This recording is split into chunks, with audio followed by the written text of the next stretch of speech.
Welcome to the Parent Cafe Classroom, where parents get strategies for helping their children learn to read and read to learn, essentially learning how to tutor their children.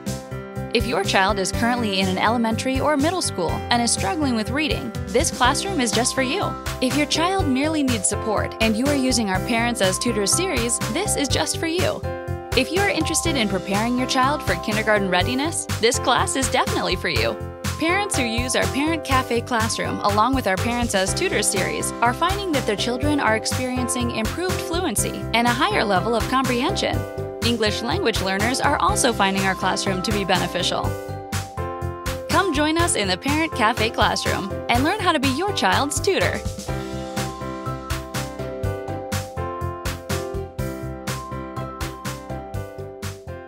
Parents, welcome to another session of Parent Cafe. Today we're focusing heavily on story retelling. That's because many of our children from kindergarten on up to second grade, even up to fifth grade, are not doing well retelling what it is that they've read. Many cannot retell a story in sequential order. They're not able to tell you who the characters are. They're not able to tell you all the different scenarios, the events that took place, the problem in the story, and how the story was, and how the problem was solved. Try it with your children at home. There's a book that your child read. Ask your child to retell the story and listen keenly. Is your child retelling it to you in sequential order? Or is your child telling you the middle and then the end and coming back to the beginning? Those are the things they're tested on. Kindergarten through second grade especially. Their ability to include all important details when retelling a story, because that shows you that they are comprehending. So if your child is having difficulties in that area, we're giving you a strategy to use. As a matter of fact, I'd like you to ask the teacher, how well is my child doing on retelling what was read? Don't forget, how well is my child doing on being able to retell in sequential order, not leaving out important details, a story that was read. But come on over here and let me talk with you about the strategy. Now, children must have a way to remember what was read. They must be able to remember. One strategy that is used a lot is called the 5-finger retelling strategy. The 5-finger retelling strategy. And what that is, the child has a picture of an open hand like this, and the child remembers that one finger represents the character, another represents the setting, another may represent events in the story, another may represent problem, and another one may represent solution, how the problem was solved. So you can Google this anywhere looking for the 5-finger retelling strategy. It's just a way of helping them to visualize and remember, to name all those elements and explain them. Okay, so once your child remembers, what next? Is the child telling the story from the beginning, the middle, the end? Is your child all over the place? One way to address that is to train the brain. Because remember, if someone asks you to talk about your last vacation, you begin visualizing the setting. You begin visualizing where it started, what happened the next day, where you were the next day. It's the setting that's the main thing. So the first thing you want to do is do a picture walk with your child. So setting is what I would focus on first. Where did the story take place? Where did the story take place? They were all sitting at a table in the house. In the house. with Mama Bear, Papa Bear, and the little child bear sitting around a table. Then have them talk to you about what they visualize in that setting. What were the things on the table? Were they the same size? What were the different things in the room, the color? If you were there, what would you be smelling? Turn to the senses. It's about the senses. What they're able to see and hear and smell and touch. Let them explain. So the story started there. Then it moved elsewhere. We all left and went outside to take a walk. Let them talk about what outside would look like. Then the story went into another setting, and so on. Just work on setting, helping them to just go along sequentially with the flow of the story, just like a movie, from one clip to another clip to another clip. Work on setting. Help them with visualization. And then you begin talking about the events. What took place in each setting? What took place in each setting? And then who were the people, the characters in each setting? The characters in each setting. Who were the people? What did they do? And why? Because now you're moving into the problems. What did someone do that caused the problem in that particular setting? Why? Now you're moving into cause and effect. But what happened? So, this is where now you begin moving into the solution. So that happened. So, or as a result, this is what occurred. So have your children delve deeply into the setting first. Move into talking about the events in every setting. And then we move into who did what and why, because, but, and so, as you talk about the problem and solution. I'll be demonstrating this a little bit with Romel, so you get a deeper understanding of how to help your children retell a story in sequential order and how to help your child remember not to forget any of these. Create this chart and put that in your room or in the child's room so the child knows to practice. Let's move over now to where we begin tracking the setting. Parents, take a good look at how we have tracked the setting for the story Goldilocks and the Three Bears. Notice how this story took place mainly within the house, but things changed.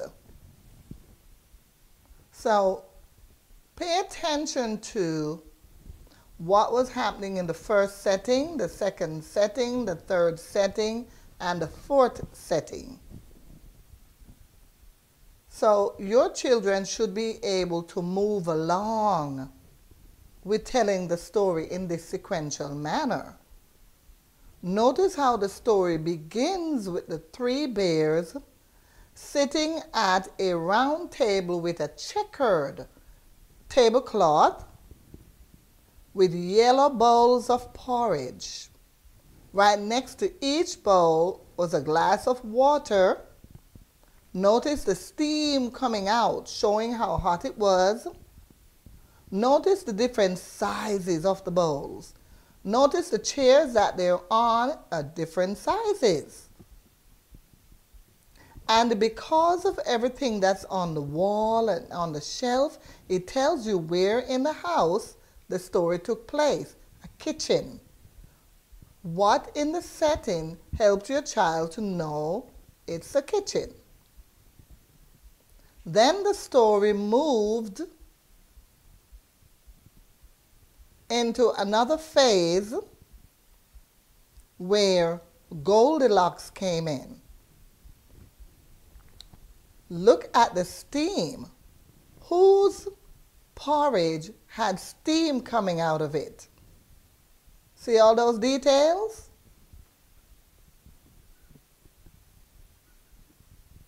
Where is everybody else? See those details? And the story moves on from out of the kitchen into the living room. And then the story ventured on into the bedroom.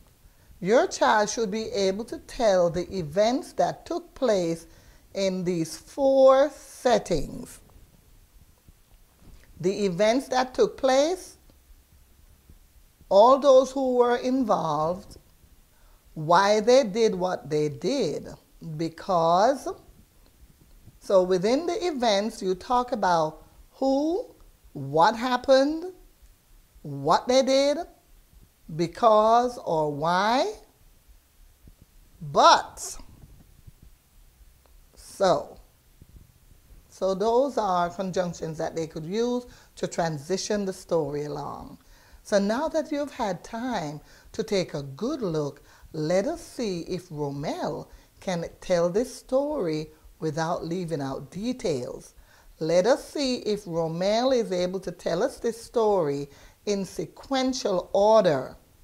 Let us see if Romel is going to describe the setting, paying attention to what can be touched, what you could smell, what you can actually see.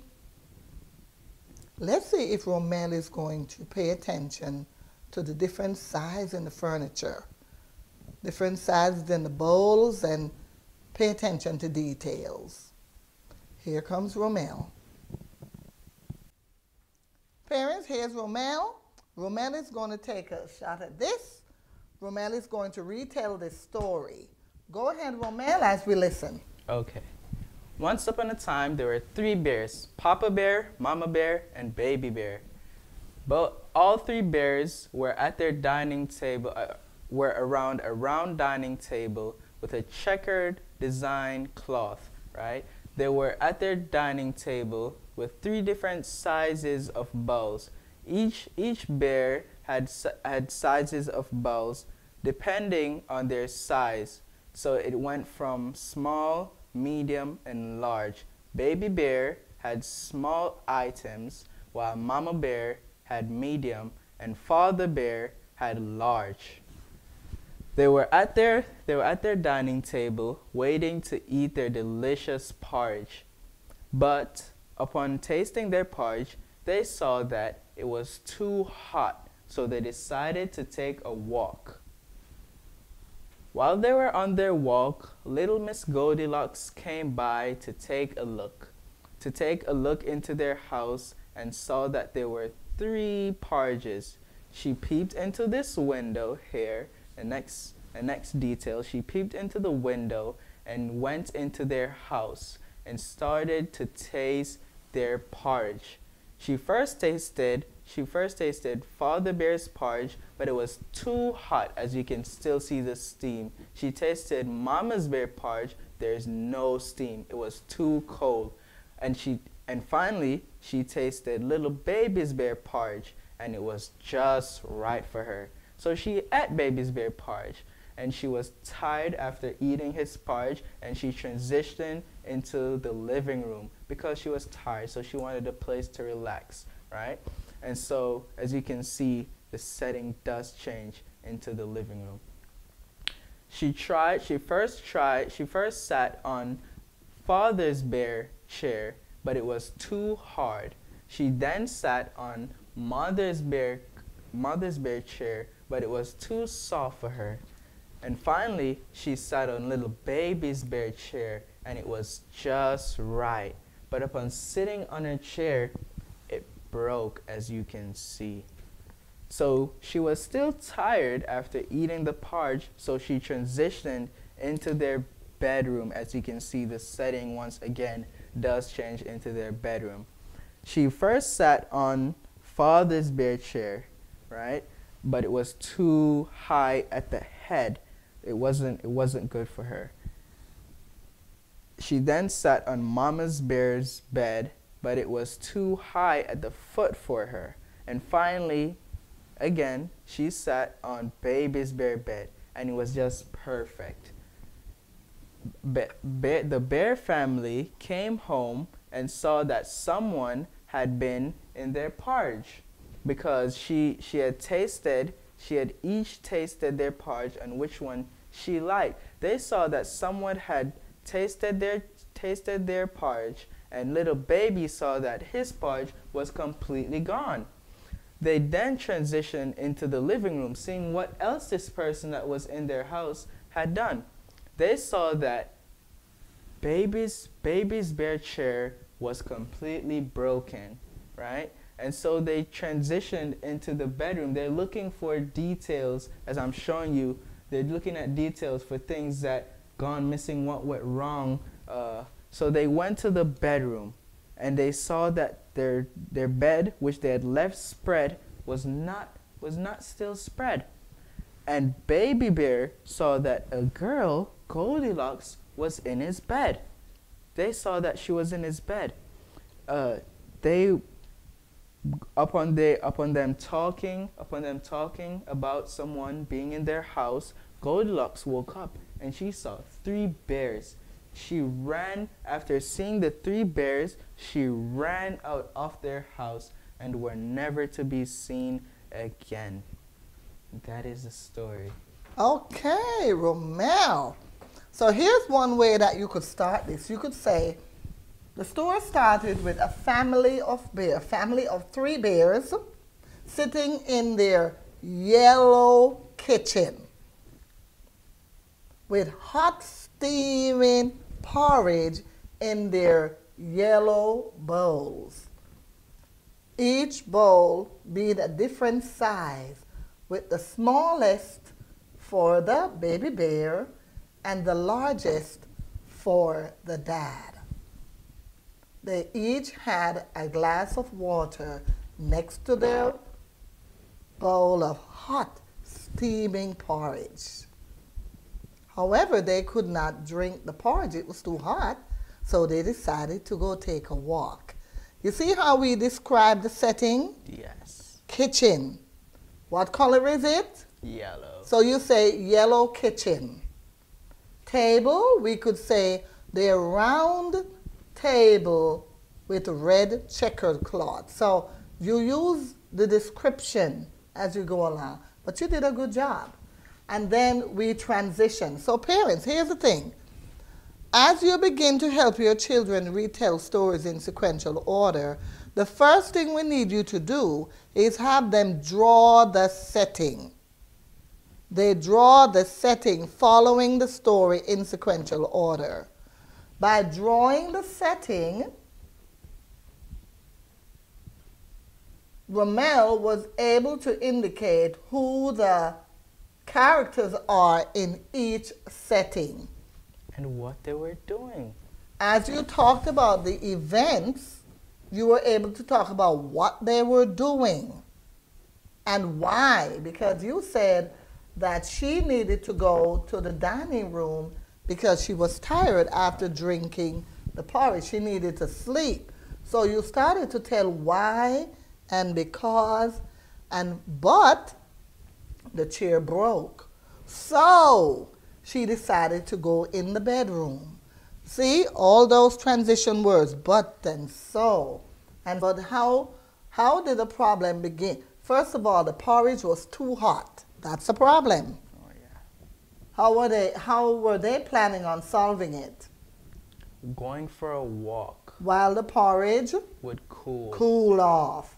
However, the situation got worse. Yes. Because someone entered the house and drank the porridge. Yes. That's another problem. Now the porridge is gone.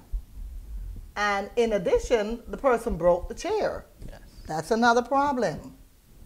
She ran off. So was it solved? No. No. This problem was never solved because she did not fix the chair, she did not replace the porridge. They found her sleeping in their beds. Okay, good start. We're going into a more complex story, but you have a good start. Parents, you begin with a picture walk. Let the child draw the pictures. Then you will see where the child's mind is going. So you've got to help out these teachers. Help out the teachers who are actually testing their ability to retell and not to leave out important details. Focus on them drawing the setting in a sequential manner first. Look at the details they have in those pictures. Then have them explain the story based on the picture. So they're now moving in that sequential order. The more they practice this at home, the easier it becomes. The easier it becomes at school when they have to retell stories. So parents, I encourage you to go to parentsastudors.com, parentsastudors.com, because as I keep saying, parents are asking about the books that we're using. And this information is actually in the book anyway.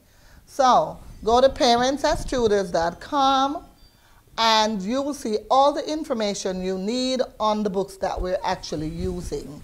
And remember, we have books for Spanish-speaking parents and for English-speaking parents.